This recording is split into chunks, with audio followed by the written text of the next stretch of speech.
Seja muito bem-vindo ao podcast O Empreendedor e o Executivo. Eu sou Gustavo Lucas, o empreendedor. Eu sou Gabriel Lucas, o executivo. Nós somos irmãos com visões e backgrounds diferentes. E para nós, 1 mais 1 sempre pode ser mais que 2. É isso mesmo, e esse é o nosso podcast para te ajudar a dar o próximo passo. Para você que é empreendedor ou executivo e quer atingir resultados desproporcionais, seja qual for o teu objetivo. No episódio de hoje, a gente vai falar um pouquinho sobre futuro. Tá pronto o futuro, Gus? Sempre tem que estar, né? Vamos criar o futuro. É isso mesmo. E hoje, pessoal, a gente fecha essa série que a gente começou no primeiro episódio, que é a ideia do Effectuation. Perfeito. A Sara Sarasvati, criadora do conceito Effectuation, uma estudiosa de longo tempo, trouxe 5 grandes princípios que permeiam o mindset, o modelo mental do empreendedor. E ela diz, assim como a gente acredita, que todo o empreendedorismo pode ser ensinado. Você pode aprender os conceitos e aplicar, seja para você abrir um negócio ou na tua carreira como um executivo. E hoje é o momento da gente conectar esses 5 princípios. A gente cobriu 4 deles já, né? O pássaro na mão, as perdas toleráveis, a colcha de retalhos e no último a ideia do um limão, uma limonada. Vamos ver eles em contexto agora de como isso acontece no pensamento empreendedor. Aí na sua tela, para você que está no videocast, você está vendo, né, essa imagem, e você que está ouvindo, acompanha o raciocínio também, que vai ser fácil de entender. Então, o que acontece, Gustavo? O empreendedor, ele começa com o que ele tem. Então, ele tem o que a gente está vendo aqui na imagem como chamado de meios, né? Esse é o pássaro na mão, né? Quem ele conhece, o que ele sabe e quem ele é em essência, né? E a partir desses meios, ele estabelece quais objetivos prováveis, né, ele consegue atingir a partir daqueles recursos. E nesse mesmo momento ele fala, tá, mas para alcançar isso eu estou disposto, eu tolero estas perdas, né, o conceito de perdas toleráveis que a gente viu. Uma vez definidos esses objetivos, ele vai interagir com pessoas, diferentes pessoas que podem se tornar parceiros. E alguns vão achar muito legal essas ideias, outros nem tanto. Com as que gostaram e viram valor, vão ser criados compromissos. Nesse momento, quando a gente cria compromissos, a gente agrega novos meios e novos objetivos possíveis. Porque quando você interage com alguém, pode ser que o objetivo vai mudar, mas fatalmente a quem aquela pessoa é, o que ela sabe, quem ela conhece, agrega novos meios também. Isso abastece, né, todo o processo do começo. Então, novos meios podem ser adicionados a partir dessas parcerias e novos compromissos também que vão mudando, né, e transformando esse objetivo. Ele vai amadurecendo ao longo desse processo. Então, é um processo muito dinâmico que se retroalimenta. E tudo isso acontece num ambiente incerto, como a gente viu, né, um ambiente que muda o tempo todo. Então, a gente precisa entender que surpresas vão acontecer. Visto que surpresas vão acontecer, a gente precisa alavancar elas, ou seja, reagir da melhor forma possível para tirar proveito delas como surpresas, né, que é o 4º princípio que a gente viu. E isso transforma os nossos meios e até mesmo nossos objetivos, porque determinada situação vai vir e talvez a gente vai ter que transformar a nossa abordagem. Então essa dinâmica, ela se retroalimenta. E tudo isso permite sim que daí o empreendedor crie novos produtos, mercados, empresas e assim por diante. Então, isso amarra o princípio, né, todos esses princípios juntos, mas daí você pode estar me perguntando, eu falei dos 4 princípios aqui, né, como eles se relacionam, mas e o 5º? Onde entra? Exatamente. E como que a gente conecta e amarra isso, né? Como essa questão de criar o futuro, né, ao invés apenas de tentar adivinhar o futuro, se conecta com todos esses 4 princípios. Exato. O que a gente vai ver é que o 5º princípio, ele é um pano de fundo que vai abastecer todas essas interações, né, todos esses outros 4 princípios. E qual que é essa ideia, então, do piloto de avião, Gustavo? A gente começa com uma frase, né, de Peter Diamandis que diz o seguinte: a melhor forma de você prever o futuro é criá-lo você mesmo. E o conceito do piloto de avião tem até uma pitada de filosofia, uma pitada, né, de poesia, como diz a própria Sara nos vídeos que a gente acompanhou dela, nos estudos que a gente fez para conseguir traduzir isso para vocês. Diz que o piloto de avião ele determina o rumo, né? Ele é aquele que está em controle, né, no controle. E aí nada melhor do que você, como estando no controle, você criar o seu caminho ao longo da jornada do que você tentar adivinhar né, do que você tentar antecipar a tendência, por exemplo. É muito melhor você criar o futuro. Isso é o que ela tirou desses estudos que ela fez, né? Perfeito. E a gente sempre está fazendo esse contraponto, né? O pensamento do effectuation, né? O pensamento empreendedor, ele é o oposto do pensamento causal tradicional. Nesse caso, quando a gente fala pensando no piloto de avião, qual que é a lógica causal, né? O que essa lógica aí gerencial tradicional diz? Poxa, na medida que eu posso prever o futuro, eu posso controlá-lo. O pensamento empreendedor, ele vai dizer quase que o oposto, que a ideia é de que, na medida que eu posso controlar o futuro, eu não precisamos prevê-lo, porque eu sou um agente que estou influenciando esse futuro. Então, é uma visão de que, lógico, existem tendências, mas elas não são inevitáveis, porque afinal, quem cria as tendências? O próprio ser humano, né? Nós estamos abastecendo essas tendências. Então, a gente deixa de ser simplesmente um ator, né, nesse processo, e passa a atuar também como diretor, vamos dizer assim, né? A gente passa a determinar o que vai estar no script, a gente está criando essa história juntos. Exato. E aí, para colocar mais uma frase aqui para trazer as reflexões para você, essa é do Ray Dalio, né? Um grande investidor, que diz o seguinte: aquele que vive segundo a bola de cristal está destinado a comer cacos de vidro, né? E o que ele quer dizer com isso? Se você tentar ficar adivinhando o futuro, né, a bola de cristal, bem conhecida ali como aquelas coisas de previsão e tal, você vai se dar mal, porque é impossível você adivinhar o futuro, né? E ele é um cara que mexe com bolsa de valores e tudo mais, então não dá para ficar tentando adivinhar a tendência. Na hora que você percebeu, todo mundo percebeu também, né? Sim.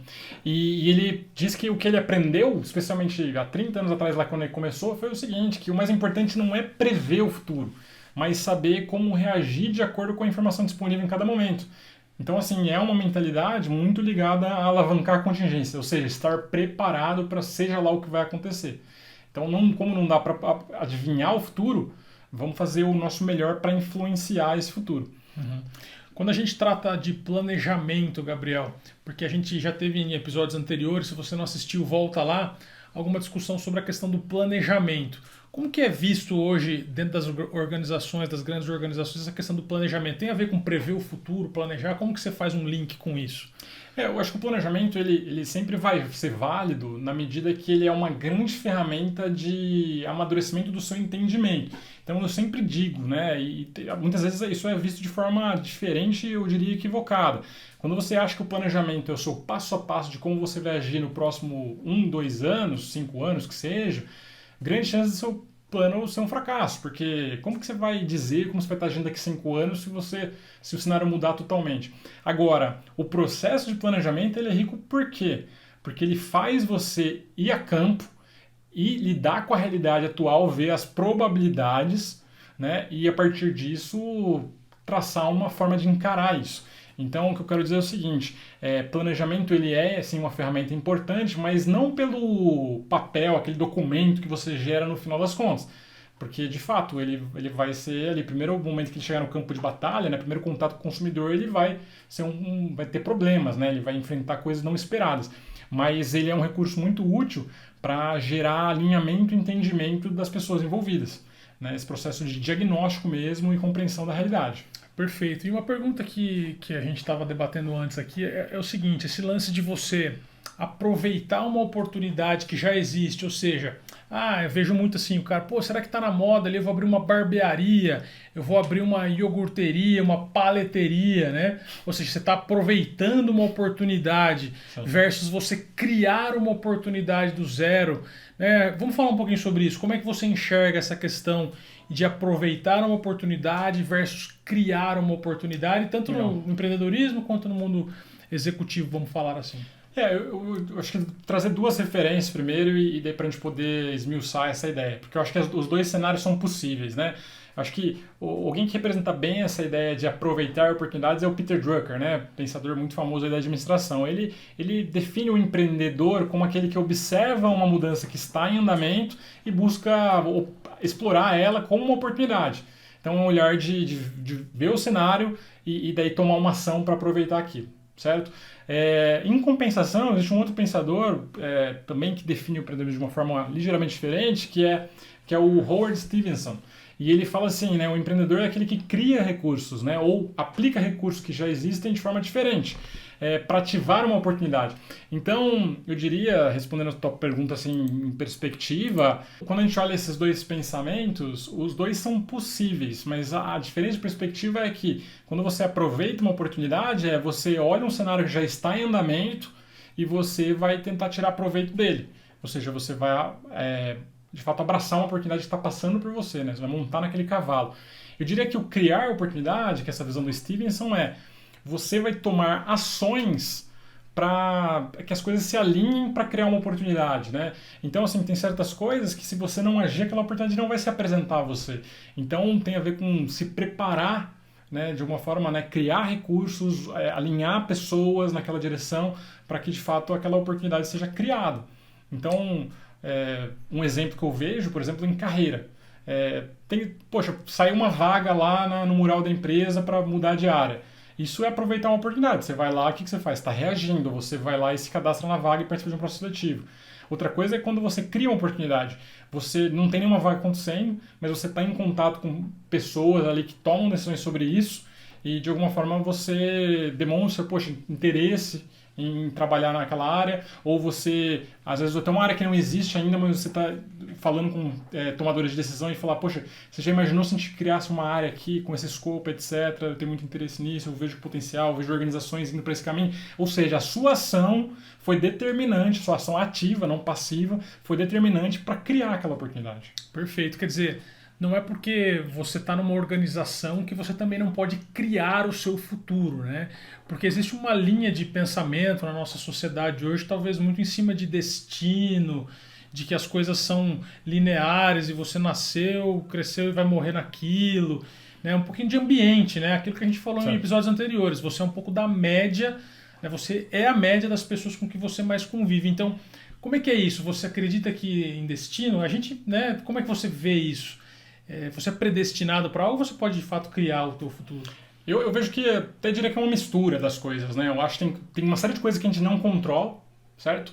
Mas tem coisas que de fato estão no nosso poder de influência. Então, o fato de, eu estou disposto a correr uma maratona. Se eu não tomo uma ação e me preparar para isso, eu não vou correr aquela maratona, certo? Então, depende da minha ação. Mas tem certas coisas que acontecem na nossa vida que não estão no nosso controle e levam a gente para um lado ou para o outro. Então, eu acho que assim, saber que de fato a gente não controla tudo, mas o que a gente está no nosso escopo de atuação, vamos fazer isso acontecer então. E uma reflexão importante para trazer mais insight ainda sobre esse tema é o seguinte: como que você vai ter a ideia, por exemplo, de correr uma maratona se você não convive com ninguém que é corredor, se você não tem o mínimo de interesse por aquela área, porque faz parte ali do teu convívio, por exemplo, o contrário talvez da questão de ser um atleta, tal, que é a ociosidade. Sim, um monte de gente sedentária no seu meio, etc. O que vai te estimular, né? Exato. Então, é muito dessa questão de você agir em prol de algo. A primeira delas talvez seja você se colocar num ambiente onde aquilo é natural, onde aquilo te força, te joga para cima. Exato, que inclusive conecta com o ponto que a gente colocou, né? A gente tende a ser a média das 5 pessoas que a gente mais convive. Então, quem são as pessoas que você está convivendo, né? Eu volto e retomo essa pergunta que a gente colocou lá atrás. Eu trago também um exemplo aqui que eu acho que define bem essa diferença de pensamento, que é a ideia de você estar lá na sua cozinha e você fala, hoje eu estou a fim de fazer algo diferente, né? Vou cozinhar alguma coisa aqui.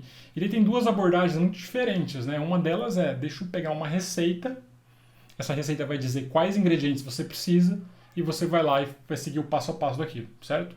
Essa é uma visão bastante causal. E, em compensação, uma outra abordagem que exige até mais criatividade deixa eu abrir a geladeira e deixa eu ver o que tem de ingrediente aqui. O que eu posso fazer com isso? Então, veja, essa é já uma abordagem mais ligada ao pensamento empreendedor, né? É trabalhar com o que você tem, né? Então, acho que o que está na geladeira está no seu controle, né? O que está fora, talvez não está no seu controle imediato. Então, é entender essas diferenças. Perfeito. A Sara vai nos trazendo todos esses princípios que vão fazendo com que a gente possa ter mais compreensão de como pensa um empreendedor, né? E uma das coisas que a gente vai tratar aqui agora é sobre o poder da imaginação nesse processo de você criar o teu futuro, né? Porque tudo que você está vendo agora aí, alguém teve a criatividade primeiro, alguém imaginou, né? E aí a partir disso tomou uma ação, se conectou com pessoas, tomou risco e tudo mais, todos aqueles processos, né? Para que aquela coisa se materializasse.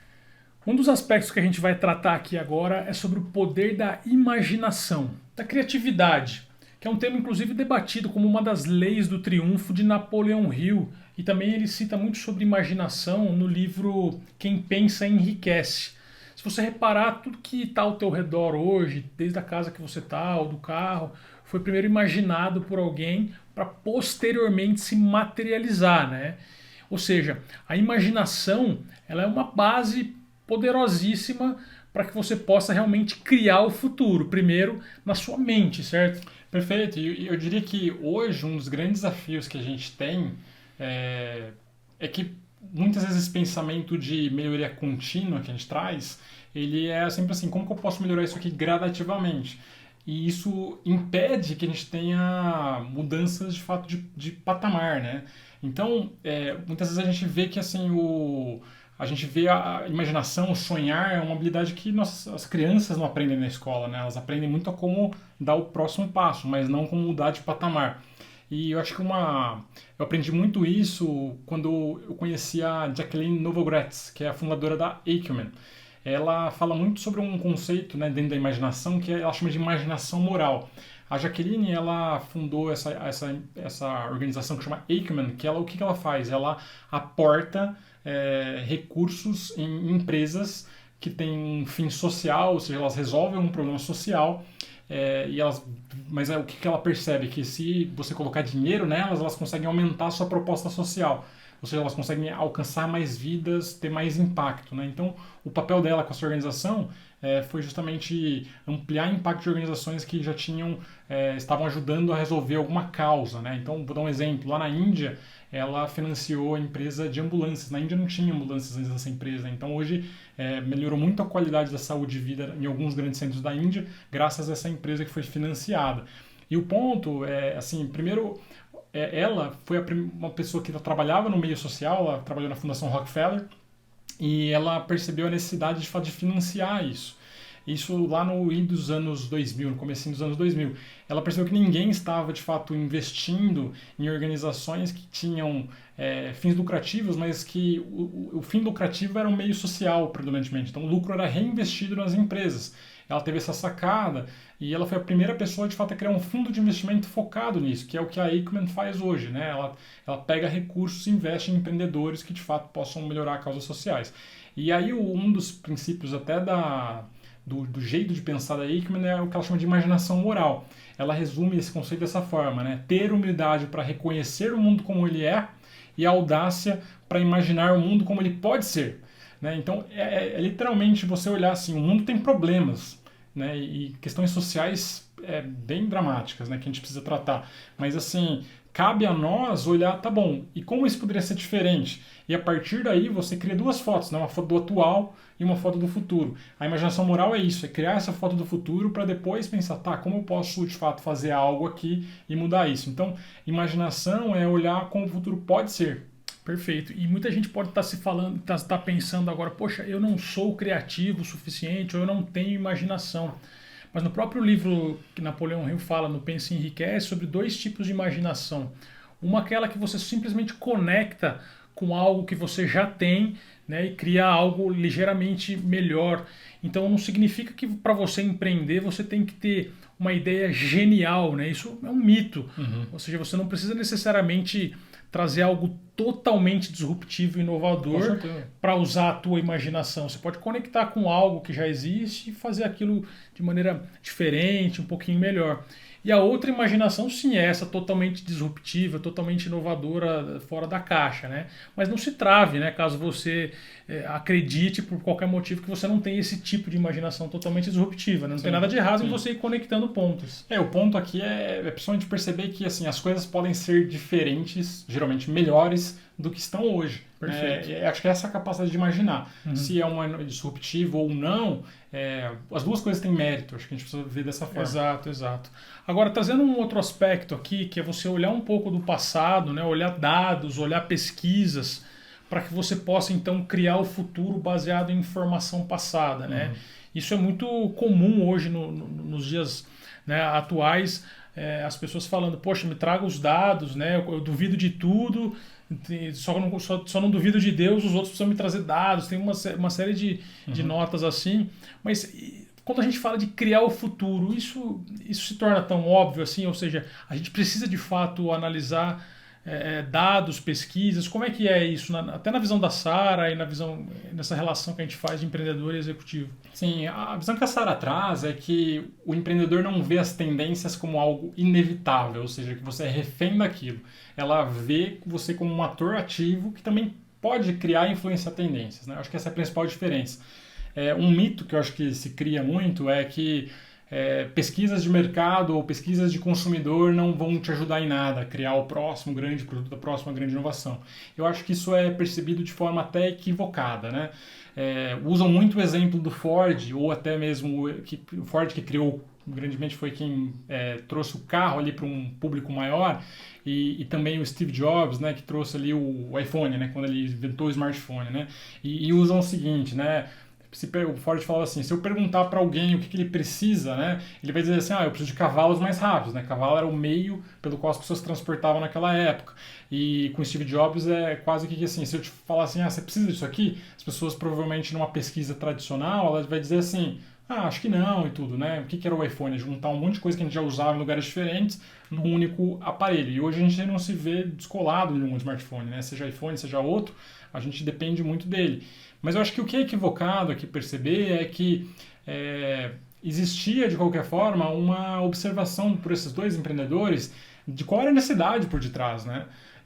O ponto aqui é perceber que a necessidade não precisa ser atingido somente com uma melhoria contínua, né? Então, assim, no caso ali de cavalos mais rápidos, não, existem outras formas de fazer isso. E daí foi essa sacada que o Ford teve, né? Junto com outros ali que estavam tentando criar o automóvel, né, na época. E a mesma coisa para o Steve Jobs. Se ele simplesmente apresentasse o iPhone para alguém, é disso que você precisa, provavelmente muitos usuários falariam assim, não, isso aqui é muito diferente, não é isso que eu imagino.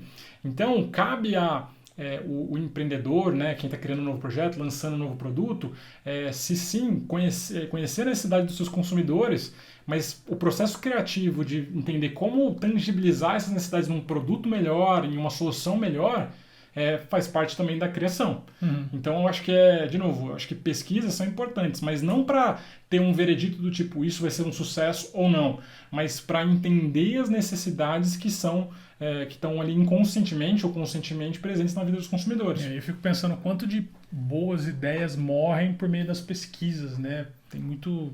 A gente pode estar, o mercado em geral, menosprezando esse aspecto que você está trazendo aqui. E aí tem um aspecto aqui que a gente até anotou uma frase bem interessante, né, que é do cara que é o fundador da Under Armour, que é uma das maiores fabricantes de produtos esportivos do mundo, né, que ele diz assim, a nossa tarefa é dizer, né, o que o mercado vai fazer, ou seja, isso aqui, por exemplo, é uma chuteira, né, isso aqui é como uma chuteira deve ser. Né? Ou seja, isso aqui é como uma plataforma de treinamento deve ser. Esse é o seu tênis. Enfim, como a empresa coloca, dita a tendência de mercado e não segue a tendência. Exatamente. Né? Exatamente. Eu acho que é um olhar de fato de um criador, né? Alguém que está trazendo uma inovação do zero. E eu acho que só somando, né, tem um conceito que me veio aqui, que foi criado pelo professor Clayton Christensen, e ele escreveu aí vários livros sobre inovação, né? E um conceito muito simples, né, que até é usado muito no Canvas, né, hoje bem popularizado no meio empreendedor e até nas empresas, é a ideia do job to be done, né? Ou seja, quando um consumidor está fazendo algo, ele está fazendo porque ele quer que na tradução literal seria um trabalho seja cumprido, né? Esse job to be done, né? Só que muitas vezes, ao fazer aquela atividade, você tem dores e ganhos, né? Ganhos seria aquilo que você desejaria ter e não tem hoje, e dores é aquela coisa que aquilo não está resolvendo bem para você. Então, ao observar isso, essa compreensão da necessidade real do consumidor pode trazer grandes insights para a inovação. Então, eu vou dar só um exemplo aqui potencial, né?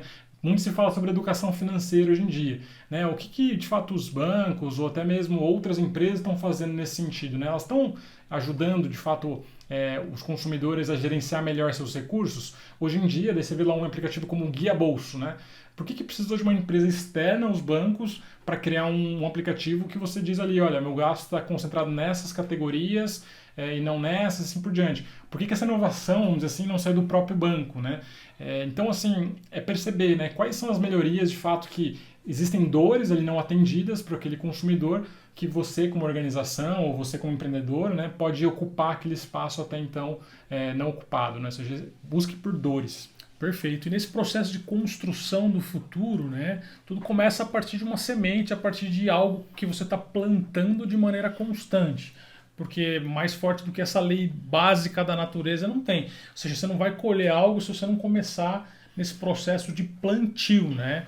Então, assim, o quanto que você está optando hoje, o quanto que você está escolhendo hoje criar o teu futuro, né? Criar o teu futuro de maneira consistente e de maneira já visualizando ali aquilo que você quer mesmo, o quanto que isso influencia o que você está fazendo hoje lá na frente para você, né? Então, é justamente essa questão de você escolher o que vai plantar agora, porque também não é imediato, né, Gabriel? As coisas não são da noite pro dia. Com certeza. E assim, o futuro está no nosso controle na medida que a gente escolhe como a gente gasta e investe o nosso tempo hoje. É importante ver essa distinção, porque se a gente não escolher por nada, a gente às vezes não está percebendo, mas a gente está optando pelo quê? Pela inércia, pelo status quo, por manter o que a gente já está fazendo, né? Eu gosto muito de uma frase do Levi Lusko, que ele fala assim, né? O futuro é simplesmente uma versão exagerada do que você é hoje. O tempo não vai mudar você, mas somente revelar e tornar mais e mais de quem você já é. Então o que ele está dizendo aqui é inevitável que você vai ser mais e mais de você mesmo no futuro. Se você não fizer nada, é isso que vai acontecer. Então eu gosto muito de um exemplo de olhar um pouco para pessoas mais velhas, que estão na idade já mais idosa, né?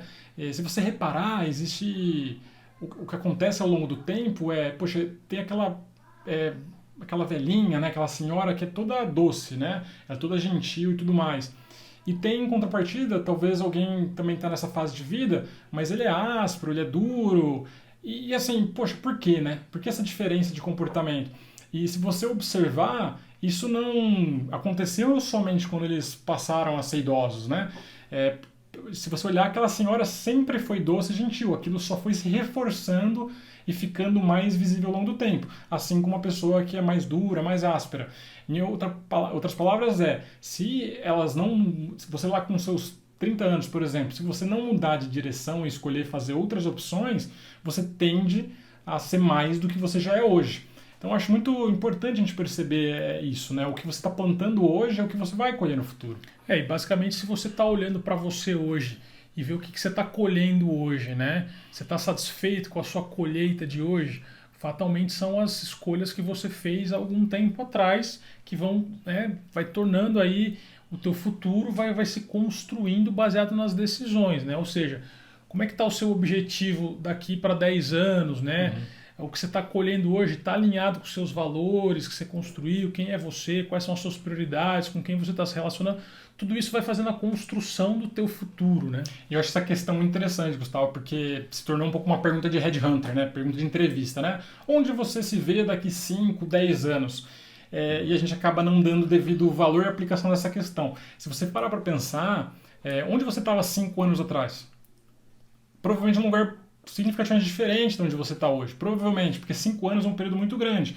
5 anos é tempo para você aprender uma língua totalmente nova, 5 anos você pode aprender uma habilidade totalmente nova, ou você pode gastar horas e horas e horas nas mídias sociais, você pode gastar horas e horas e horas com Netflix. A questão se você não plantou, você não está colhendo hoje. E o grande lance é o seguinte, talvez nesses 5 anos as coisas mudaram, mas talvez você foi meio que na correnteza e chegou a um lugar que não é o que você gostaria de estar, né? Então não foi algo premeditado, não foi algo planejado, pensado, ou seja, você não criou o seu futuro.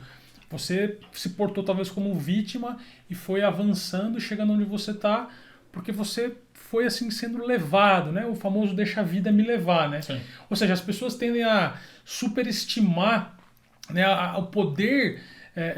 Por exemplo, eu vou fazer agora, vou ficar rico rápido, ou seja, eu quero achar a próxima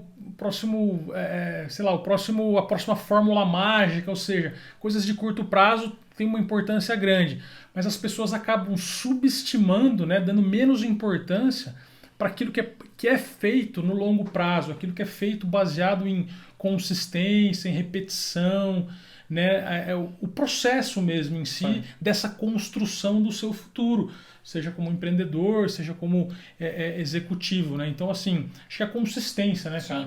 A gente está gravando esse episódio fechando um ano, abrindo um ano novo, né? Essa é uma época muito comum das pessoas, poxa, esse ano vai ser diferente, esse ano eu vou para academia, esse ano eu vou me dedicar a isso, eu vou aprender tal coisa. Só que a gente sabe, e essas resoluções são muito bacanas, inclusive, né? Não sou contra isso, mas muitas vezes a gente usa esse marco temporal para tomar mudanças de caminho, só que em 1 mês, 2 meses depois você já está no seu dia a dia, né? A rotina te engoliu e você deixou isso de lado. Então, mais do que o esforço inicial, a intensidade inicial, se preocupe com a consistência contínua. Então é fazer hoje, é fazer amanhã, é fazer depois de amanhã, e isso vai gerar fruto, né? E eu acho que se a gente pensar sobre juros compostos, né, o poder dos juros compostos ele se materializa de fato depois de 10, 12, 15 anos. De fato você tem uma alavancagem, né, do seu capital. E com comportamento também é isso, talvez não 10 anos, mas você precisa fazer isso dia após dia de forma consistente para gerar uma mudança.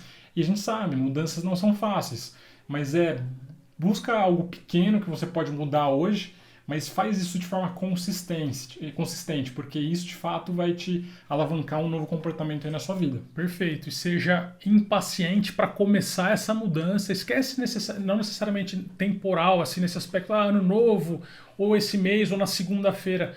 Deixa um pouco de lado a questão atemporal e seja impaciente para começar. A gente falou disso em outro episódio. Mas seja paciente na consistência para colher os resultados, porque o teu futuro se constrói através de consistência e principalmente colocando na direção certa, que é a direção que você está determinando, a direção que você visualizou, a direção daquilo que você quer criar e que você vê que faz sentido para você. Perfeito.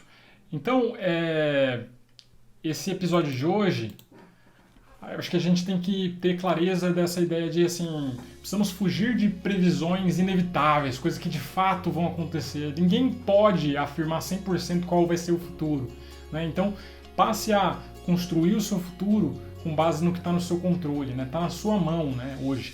De fato, e considere necessidades reais, né? Não somente o que você acha que pode ser, né? Mas busque interagir com pessoas que de fato vão ser beneficiadas pelas suas ideias. Isso vai te ajudar muito a construir um futuro de fato e materializar isso. Exato, quer dizer, não tem certezas, né? Se você está esperando alguma certeza para tomar uma ação, dificilmente você vai conseguir, né? A gente falou disso em episódios anteriores também. É impossível que todos os sinais estejam verdes para que você avance. Você precisa ir caminhando e à medida que você vai caminhando, o fecho de luz vai ficando mais próximo. E aí você vai criando o teu futuro à medida que você vai avançando. O grande lance é não ficar parado esperando, tem que ir criando o futuro. Exato, você é o piloto de avião, do avião que é a sua vida, né? Então, busque uma direção e seja consistente com ela, porque você vai poder colher os frutos lá na frente. Perfeito. Cara, fechando então o conceito do effectuation aí, nós chegamos ao final, no 5º pilar, né? Ou seja, nós passamos por pássaro na mão, aquilo que você tem, que você pode começar.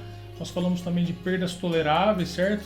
Fecha pra gente então, Gabriel, só pra você que é bom aí de wrap-ups.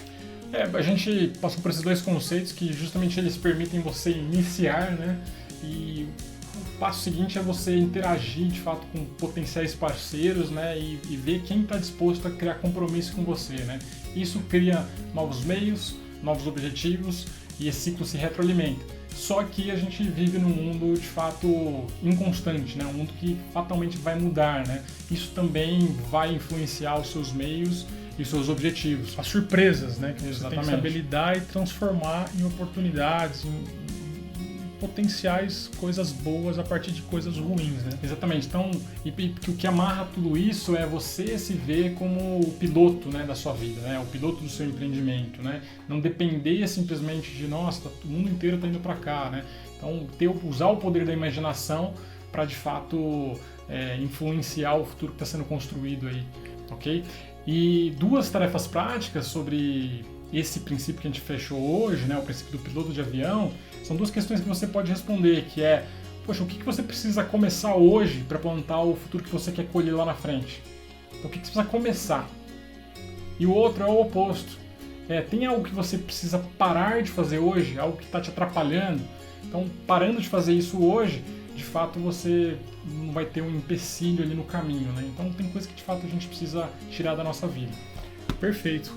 A dica de leitura de hoje é um livro chamado The Compound Effect, né? O efeito composto, do Darren Hardy, né? Que fala justamente sobre a efetividade do tempo, né? Dessa questão que a gente usou até como exemplo, dos juros compostos e como você com consistência ao longo do tempo as coisas vão se potencializar na sua vida, certo?